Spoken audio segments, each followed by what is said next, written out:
बिस्मिल्लाहिर्रहमानिर्रहीम। अस्सलाम वालेकुम। उम्मीद आप सब खैरियत से होंगे। आज मैं आपके लिए कोफ्ते की बहुत यूनिक रेसिपी लेकर आई हूँ। आज ने चिकन बीफ मटर के कोफ्ते तो बहुत खाए होंगे, मगर लौकी के कोफ्ते आपने कभी भी नहीं खाए होंगे। आज मैं आपके लिए लौकी के कोफ्तों की बहुत मज़ेदार और फ्लेवरफुल रेसिपी लेकर आई हूँ। अगर आपके घर में भी लौकी शौक से नहीं खाई जाती तो आपने ये रेसिपी लाजमी ट्राई करनी है। इसके बाद घर वाले आपसे फरमाइश पे लौकी के कोफ्ते बनवाएंगे। तो चलिए चलते हैं मज़ेदार सी रेसिपी की तरफ। यहाँ पे मैंने ½ kg लौकी ले ली है और लौकी आपने फ्रेश लेनी है, मोटी लौकी नहीं लेनी। उसमें मोटे मोटे सीड्स आएंगे और उसका टेस्ट भी अच्छा नहीं होगा। लौकी को मैंने अच्छे से वॉश कर लिया है और उसके बाद इसके एजेस जो है मैंने रिमूव कर लेने हैं और साथ ही इसको मोटे मोटे पीसीज में कट कर लेंगे। अगर चैनल पे न्यू है तो चैनल को लाजमी सब्सक्राइब करें, वीडियो को लाइक करें और शेयर करें। यहाँ पे एक पीलर ले लेंगे और पीलर की मदद से इसकी बारीक स्किन उतार लेंगे। बिल्कुल बारीक छिलका आपने उतारना है, मोटा छिलका नहीं उतारना। तो यहाँ पे देखें सारी लौकी का छिलका मैंने उतार लिया है और ये बिल्कुल बारीक उतारा है। लौकी बहुत हरी भरी लग रही है। साथ ही एक ग्रेटर ले लेंगे और ग्रेटर की बारीक वाली साइड से हमने इसको ग्रेट करना है, मोटी साइड से ग्रेट नहीं करना, इससे कोफ्तों का टेक्सचर अच्छा नहीं आएगा। तो ये देखें यहाँ पे लौकी अच्छे से ग्रेट हो चुकी है। आपको पता है कि लौकी में बहुत ज़्यादा पानी होता है और इससे हमारे कोफ्ते बिल्कुल भी अच्छे नहीं बनेंगे, इनकी बाइंडिंग अच्छी नहीं आएगी। बाइंडिंग एजेंट हमें बहुत ज़्यादा ऐड करना पड़ेगा। तो इस मकसद के लिए हमें लौकी का पानी पहले अच्छे से स्क्वीज़ करना पड़ेगा। यहाँ मैं हाथ की मदद से प्रेस करके इसका पानी स्क्वीज़ कर रही हूँ। आप इस मकसद के लिए मलमल का कपड़ा या कोई नेट भी यूज़ कर सकते हैं, पर कोशिश करें कि लौकी का पानी अच्छे से आपने ड्रेन करना है। ये देखें यहाँ पे मैंने इसका पानी ड्राई किया और इसको टोटली आपने ड्राई करना है, बिल्कुल भी मॉइस्चर नहीं छोड़ना। यहाँ पे सारी लौकी को मैंने अच्छे से ड्राई कर लिया है, इसमें बिल्कुल भी नमी नहीं है। अब यहाँ पे इसमें बारीक कटा हुआ हरा धनिया ऐड कर देंगे। बारीक कटी हुई हरी मिर्च भी इसमें चली जाएगी। साथ ही हम इसमें कुछ स्पाइसेस ऐड कर देंगे। 1 टीस्पून धनिया पाउडर ऐड करेंगे। 1 टीस्पून गरम मसाला पाउडर इसमें चला जाएगा। ½ टीस्पून हल्दी पाउडर ऐड करेंगे। 1 टीस्पून लाल मिर्च पाउडर ऐड करेंगे और साथ ही 1/4 टीस्पून हमने इसमें अजवाइन ऐड कर देनी है। अजवाइन से इसका जायका भी बढ़ जाएगा और आप जब खाएंगे कोफ्ते तो इसके बाद आपको बारीपन बिल्कुल भी फील नहीं होगा। यहाँ पे हाथ की मदद से मैं इसको अच्छे से मिक्स कर लूँगी। आपने बहुत ज़्यादा दबा के इसको मिक्स नहीं करना, इसे लौकी पानी छोड़ देगी। हल्के हाथों से मिक्स करना है। ये देखें यहाँ पे अच्छे से तमाम स्पाइसेस की मिक्सिंग हो चुकी है। इस स्टेज पे मैं 1/4 टीस्पून मीठा सोडा ऐड कर दूंगी, इससे हमारे कोफ्ते बहुत नरम और फूले हुए बनेंगे। और साथ ही बाइंडिंग के लिए इसमें 4 से 5 टेबलस्पून मैंने बेसन ले लिया है। बेसन को अच्छे से आपने छान के साफ कर लेना है और एकदम से सारा बेसन ऐड नहीं करना, थोड़ा थोड़ा बेसन ऐड करके हमने इसको अच्छे से मिक्स करते जाना है। अगर आपको मज़ीद बेसन की ज़रूरत पड़े तो फिर आपने मज़ीद ऐड करना है। तो ये देखें बाकी का बेसन मैं इसमें ऐड कर दूंगी और दोबारा से हल्के हाथों से इसकी मिक्सिंग कर लेंगे।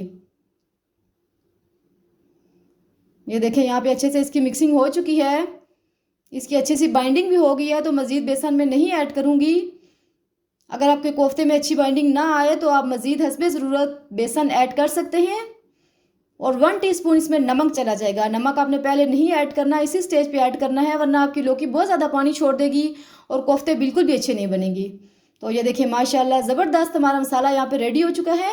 हाथों को मैंने अच्छे से ग्रीस कर लिया है और स्पून फुल अमाउंट ले लिया। यहाँ से हाथ की मदद से मैं इसको गोल कोफ्ता बना लूँगी और आपने क्रैक फ्री कोफ्ता बनाना है। अगर यहाँ पे आप क्रैक्स रहने देंगे तो आपके कोफ्ते बिल्कुल भी अच्छे नहीं बनेंगे, आपके कोफ्ते टूट जाएंगे। ऐसे ही सारे कोफ्ते रेडी कर लेंगे।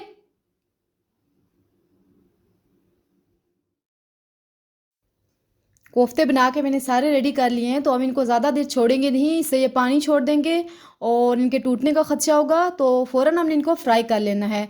यहाँ पे मैंने एक पैन ले लिया है और 1 लीटर कुकिंग ऑयल ले लेंगे। यहाँ पे हम इनको डीप फ्राई करेंगे, मीडियम फ्लेम पे फ्राई करेंगे हम, ताकि ये अंदर तक कुक हो जाएँ और गोल्डन ब्राउन होने तक हमने इनको फ्राई कर लेना है। साथ आप इसकी साइड चेंज करते रहें ताकि चारों तरफ से अच्छे से फ्राई हो जाएँ। ये देखें यहाँ पे ये अच्छे से फ्राई हो चुके हैं। तो इस स्टेज पे मैं इनका ऑयल स्क्वीज़ करके निकाल लूँगी और उसके बाद हम इन्हें साइड पे रख देंगे। ये कितने अच्छे फ्राई हुए हैं, बिल्कुल भी टूटे नहीं हैं। सेम पैन में मैंने 1.5 कप कुकिंग ऑयल ले लिया है और इसको हमने मीडियम फ्लेम पे गरम कर लेना है। साथ ही इसमें कुछ खड़े मसाले चले जाएंगे, इससे बहुत अच्छा देगी टेस्ट आएगा ग्रेवी में। तो ये आपने लाजमी ऐड करने हैं। मीडियम फ्लेम पे 1 मिनट के लिए हमने इनको सोटे कर लेना है, बहुत ज़्यादा कुक नहीं करना। साथ ही एक लार्ज प्याज ले लेंगे और इसको मैंने बिल्कुल बारीक चॉप कर लिया है। मोटी मोटी प्याज आपने नहीं काटनी, इससे ग्रेवी का टेक्सचर बिल्कुल भी अच्छा नहीं आएगा। बिल्कुल बारीक चॉप करनी है। आप चाहें तो चॉपर में भी चॉप कर सकते हैं और हाथ से भी कटिंग कर सकते हैं। मीडियम फ्लेम पे हमने इसको 2 से 3 मिनट फ्राई करना है ताकि अच्छे से ट्रांसपेरेंट हो जाए। तो ये देखिए प्याज यहाँ पे ट्रांसपेरेंट हो चुकी है। तो इस स्टेज पे 1 टेबलस्पून भर के अदरक लहसुन का पेस्ट ऐड कर देंगे और इसको हमने गोल्डन ब्राउन होने तक फ्राई करना है। फ्लेम मीडियम रखना है। ये देखें यहाँ पे ये गोल्डन हो रही है। तो इस स्टेज पे मैंने 2 लार्ज टमाटर लेके इनका पेस्ट बना लिया था। आप चाहें तो टमाटो प्यूरे भी यूज़ कर सकते हैं। साथ ही इसमें स्पाइसेस चले जाएंगे। 1 टीस्पून नमक ऐड करेंगे, 1 टीस्पून धनिया पाउडर इसमें चला जाएगा, 1 टीस्पून गरम मसाला पाउडर ऐड करेंगे, ½ टीस्पून हल्दी पाउडर ऐड करेंगे। मसाले हमने बेसिक से ऐड करने हैं, बहुत ज़्यादा मसाले हम यहाँ पे ऐड नहीं करेंगे। 1 टीस्पून लाल मिर्च पाउडर ऐड करेंगे और अच्छे से इसको मिक्स करके हमने मीडियम फ्लेम पे तकरीबन 2 से 3 मिनट कुक करना है, या इतना कुक करना है कि मसाला जो है वो ऑयल छोड़ दे।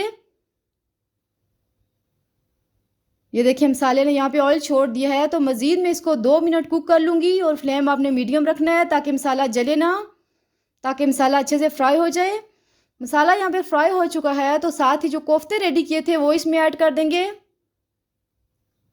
और कोफ्ते ऐड करने के बाद मज़ीद हम इसको 2 मिनट फ्राई कर लेंगे ताकि कोफ्ते भी अच्छे से कुक हो जाए मसाले के साथ। ये देखें ये कितने ज़बरदस्त लग रहे हैं, बिल्कुल भी लग नहीं रहा कि ये लौकी से रेडी हुए हैं। लग रहा है कि यह आपने इनमें गोश्त यूज़ किया है। अब मैं इसमें 2 कप ग्रेवी के लिए पानी ऐड कर दूंगी। अगर आपने ज़्यादा ग्रेवी रखनी है तो ज़्यादा पानी भी ऐड कर सकते हैं। और साथ ही 2-3 हरी मिर्चें लेके इनको मोटे मोटे पीसीज में कट करके ऐड कर देना है। इससे ग्रेवी में बहुत अच्छा फ्लेवर आएगा। और ढक के हमने इसको 3 से 4 मिनट के लिए मज़ीद कुक कर लेना है ताकि ग्रेवी अच्छे से पक जाए और कोफ्ते भी रेडी हो जाएं। तो ये देखें जी माशाल्लाह ज़बरदस्त कोफ्ता ग्रेवी हमारी यहाँ पे रेडी हो चुकी है। अच्छे से मिक्स कर लें इसको। इसकी ग्रेवी चेक करें कितनी ज़बरदस्त रेडी हुई है। यहाँ पे बारीक कटा हुआ हरा धनिया इसमें ऐड कर देंगे और 1 मिनट के लिए हमने इसको ढक के कुक कर लेना है मीडियम फ्लेम पे ताकि धनिया का अच्छा सा फ्लेवर आ जाए। तो ये देखें माशाल्लाह ज़बरदस्त कोफ्ते रेडी हो चुके हैं, बहुत ज़बरदस्त रेडी हुए हैं, बहुत टेस्टी हैं। कोई भी नहीं मानेगा कि ये लौकी से बने हैं। खाने वाले उंगलियां चाटते रह जाएंगे। मैं आपको चेक करवाती हूँ कि कोफ्ते कितने सॉफ्ट और जूसी रेडी हुए हैं। ये देखें माशाल्लाह ये कितने ज़बरदस्त रेडी हुए हैं। आपने ये रेसिपी लाजमी ट्राई करनी है। दुआओं में याद रखें। अल्लाह हाफिज़।